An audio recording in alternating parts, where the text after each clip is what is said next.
যে যে মানে ধর্ম নিয়ে রাজনীতি করেন, আমরা সবাই সেটা জানি যে উনি কাদেরকে খুশি করার জন্য এই সমস্ত গুলো করছেন।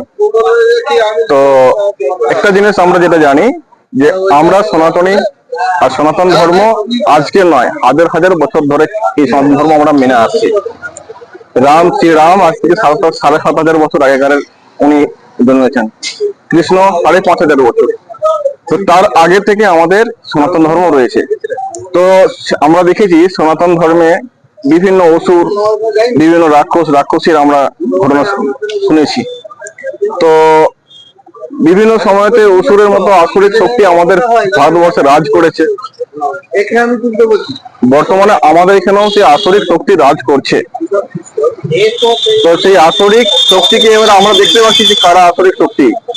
আজকে সনাতন ধর্ম কখনো কাউকে মারার কথা বলে না, কারোর অকারণে কোনো একটা পিঁপড়ে মারতে যায় না। সেখানে তো সেই সনাতন ধর্মকে গালিগালাজ করা, তাহলে তার মানসিকতাটা বুঝতে হবে যে সেই ব্যক্তি কেমন, সে কোন মানসিকতা নিয়ে চলে, যে সে আসরিক শক্তিকে সাথে নিয়ে চলছে। সে এই রাজ্যের মুখ্যমন্ত্রী, পশ্চিমবাংলার মুখ্যমন্ত্রী, তো আমাদের সবারই মুখ্যমন্ত্রী। আমার মনে হয় না যে ওনার এই কথাটা বলাটা উচিত হয়েছে। উনি যেটা বলেছেন এটা বাংলার মানুষ তার যোগ্য জবাব 26 সালে অবশ্যই দেবে। একটা ধর্মীয় স্থানে গিয়ে তিনি তার স্বধর্মকে, যে সনাতনী ধর্মকে তিনি নানা ভাষায়, কুৎসিত ভাষায় গালিগালাজ দিয়ে যিনি অপমান করলেন, আর এক শ্রেণী সম্প্রদায়কে তিনি তোষণ করলেন। সকল মানুষ জানেন যে এই সংখ্যালঘু ভাইদের, সংখ্যালঘু সম্প্রদায়কে তোষণ করে আজ ভারতীয় জনতা পার্টিকে হেয় করে, এবং তাদেরকে ভারতীয় জনতা পার্টি হিন্দু ধর্মের প্রতি তারা যে শ্রদ্ধাশীল, সেইটাকে নিয়ে মানুষের মধ্যে তুলে ধরে, মুসলিমদের মধ্যে তুলে ধরে তাদেরকে একটা জিজ্ঞাসা তৈরি করে দাঙ্গা লাগাবার কাটবার চেষ্টা করেন, এবং তিনি বিভাজনের রাজনীতি করেন। দিদির বয়সকালে মতিভ্রম হয়েছেন, তিনি কোন কথা কিভাবে বলেন। আর টিএমসি টেম্পোরারি মানি চিটিং এর একটা পার্টি, সেটা পশ্চিমবাংলার মানুষের, জনগণের যে মানিটাকে চিটিং করেছে, কেন্দ্রীয় সরকারের যে জনগণের স্বার্থে টাকা পাঠিয়েছেন, সেই টাকার যিনি হিসেব দিতে পারেননি যার পার্টি, আর তিনি তার উপরে বসে আছেন সমস্ত দায়ের, সমস্ত টাকা চুরি করার দায়ে তার মন্ত্রীরা জেল খাচ্ছেন।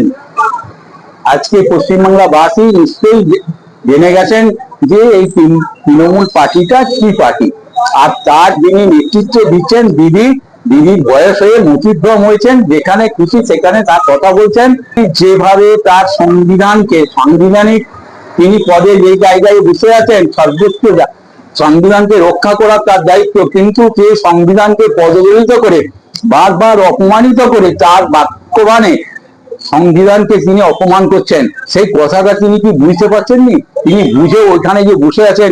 আমরা পশ্চিমবাংলা বাসী নাগরিক হয়ে আমরা লজ্জা বোধ করছি যে এরকম একটা মুখ্যমন্ত্রী, আজকে যেটা লজ্জা আমাদের, যে এত নিকৃষ্ট মুখ্যমন্ত্রী পশ্চিমবাংলার বাসী পশ্চিমা কখনো দেখতে পাননি। আর মমতা দিদির মুখের ভাষা অত্যন্ত কদর্য ভাষা, অত্যন্ত নিন্দনীয় ভাষা। দিদি 26টা আসন পাবে কিনা সন্দেহ আছে।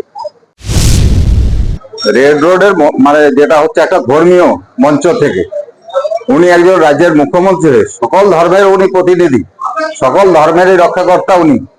সেখানে একটা ধর্মের শুধুমাত্র ভোটের লোভে, সংখ্যালঘু ভোটের লোভে তুমি বিজেপির ধর্ম বলুন, আর বিজেপি হিন্দু ধর্ম নিয়ে কথা বলে, তাই জন্য হয়তো সেটা পরোক্ষভাবে বলতে চেয়েছেন যে হিন্দু ধর্ম নিয়েই বলেছেন। হিন্দু ধর্মকে গালাগালি দেওয়াটা খুব সহজ, সবাই দেয়, উনি মুখ্যমন্ত্রী হয়েও দিচ্ছেন। এটা খুবই দুঃখের বিষয়, লজ্জার বিষয় যে উনি একজন হিন্দু ধর্মাবলম্বী লোক হয়ে এই ধরনের কথা বলছেন। কিছুদিন আগে আমরা কলকাতার মহানাগরিক ফিরহাদ হাকিমের মুখে শুনেছি যে যারা হিন্দু ধর্মে জন্মগ্রহণ করেছে তারা দুর্ভাগা। তো উনিও সেই তারই কথার প্রতিধ্বনি করেছেন। আজকে হুমায়ুন কবির তিনি বলছেন হিন্দুদেরকে কেটে গঙ্গার জলে ভাসিয়ে দেবো। এইগুলো সাম্প্রদায়িক উস্কানি তো উনি দিচ্ছেন। আজকে ভারতবর্ষের অন্যান্য কোন রাজনৈতিক দল শুধুমাত্র মুসলিম এবং সংখ্যালঘু ভোটের লোভে সবাই তাদের জন্য ওস্তাগত প্রাণ, হিন্দুদের জন্য কেউ বলার লোক নেই। তো বিজেপি বলে তাদের অন্যায়টা কি আছে? বিজেপি তো সবার জন্যই একই কথা বলে যে ভারতবর্ষ হিন্দু এবং সনাতনী ঐতিহ্য সাংস্কৃতিক দেশ। সেখানে হিন্দু মানে শুধুমাত্র ওই একমাত্র সনাতনী দিকেই বোঝায় না, ভারতবর্ষে যারাই বাস করে, হিন্দুস্তানে যারাই বাস করে তারা সকলেই হিন্দু। সে মুসলমান হতে পারে, খ্রিস্টান হতে পারে, জৈন, পার্সি, বৌদ্ধ সকলেই হতে পারে। হিন্দু এতটাই ব্যাপক অর্থে ব্যবহার হয়, সেই বোধটাই ওনার নেই। আমার মনে হয় ওনার বিশ্রামের প্রয়োজন, চিকিৎসার প্রয়োজন। উনি ইংল্যান্ডে গিয়েছিলেন, সেখানে শিল্প ধরতে হোক যাই হোক, আমাদের ভারত থেকে একজন প্রখ্যাত শিল্পপতি সৌরভ গাঙ্গুলিকে নিয়ে গিয়েছিলেন এবং তার সাথে চোর কুণালকে নিয়ে গেছিলেন। সেখানে যে সভাতে ভাষণ দেওয়ার কথা ছিল, সেখানে এত প্রশ্নবাণে জর্জরিত হয়েছেন, ওনার মাথা ঠিক নেই। তার জন্য সেইটা রিকভারি করার জন্য আবার পশ্চিমবাংলায় এসে ভিকটিম কার্ড খেলে আর মুসলমানদের মানে সুরসুরি দিয়ে যাতে তাদেরকে হিন্দুদের বিরুদ্ধে লেলিয়ে দেওয়া যায়। আজকে আমরা মালদার মোথাবাড়িতে দেখলাম, আজকে মুর্শিদাবাদের সুজাপুরে দেখলাম, সব জায়গায় একভাবেই হিন্দুরা নির্যাতিত হচ্ছে, অত্যাচারিত হচ্ছে। সেখানে পুলিশকে পাশে পাওয়া যাচ্ছে না। আবার যেখানে প্রতিরোধ গড়ে উঠছে, সেখানে পুলিশ সেই সমস্ত হিন্দুবাদী লোককে অ্যারেস্ট করছে। এই বিচারিতা চলতে পারে না। পশ্চিমবাংলার মানুষ সব দেখছে। আগামী দিনে 26-এর যোগ্য জবাব উনি পাবেন।